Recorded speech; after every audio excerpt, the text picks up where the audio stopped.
La télévision est un cinéma où l'on peut aller en restant chez soi. Allez, pousse-toi. Bienvenue dans le 5e épisode de Conficulture, le meilleur de la création culturelle en mode confiné depuis chez soi.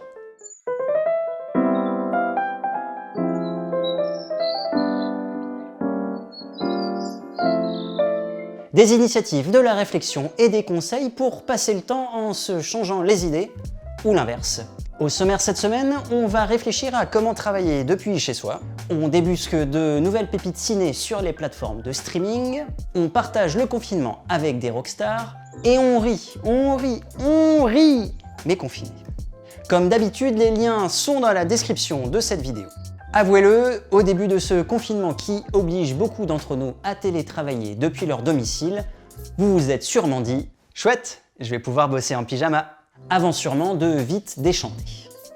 Le télétravail, ce fantasme devenu possible, s'avère stimulant pour certains, décevant pour d'autres, mais déroutant pour tout le monde. Le podcast Travail en cours, un programme de Louis Média qui s'intéresse, vous l'aurez deviné, au travail, propose une intéressante réflexion sur le labeur à la maison. Possibilité de se concentrer sans être interrompu, mais sentiment de solitude et disparition de la communication non verbale, tout ça peut évidemment générer des situations de stress. Bref, du bon et du moins bon dans le télétravail.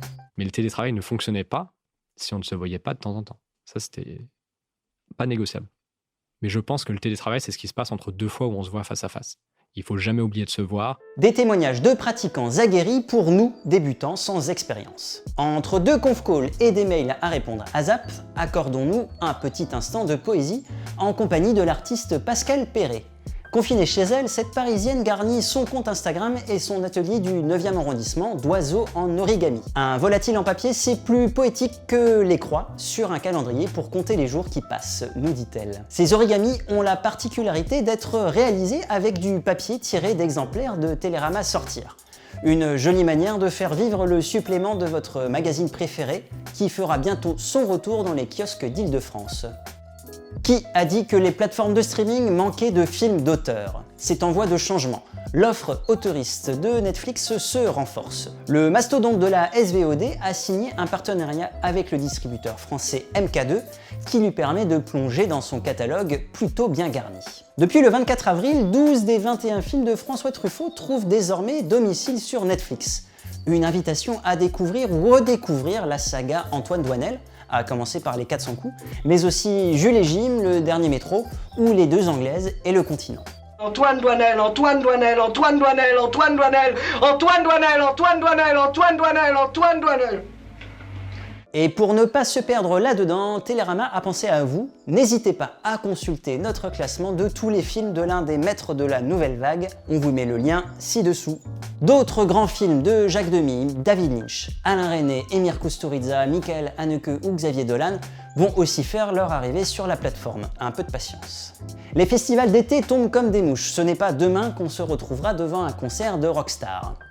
Pour se remonter le moral, il reste les concerts à voir sur internet. Au milieu des dizaines d'initiatives qui fourmillent sur la toile, citons Radiohead qui s'est décidé à sortir une fois par semaine une prestation live de ses cartons complètement inédite. Sur la chaîne YouTube du groupe anglais, on peut donc voir son Live from a Tent enregistré à Dublin en 2000, 20 ans déjà, et un live plus récent au festival Lollapalooza à Berlin datant de 2016. Deux époques différentes pour deux setlists, elles aussi très variées.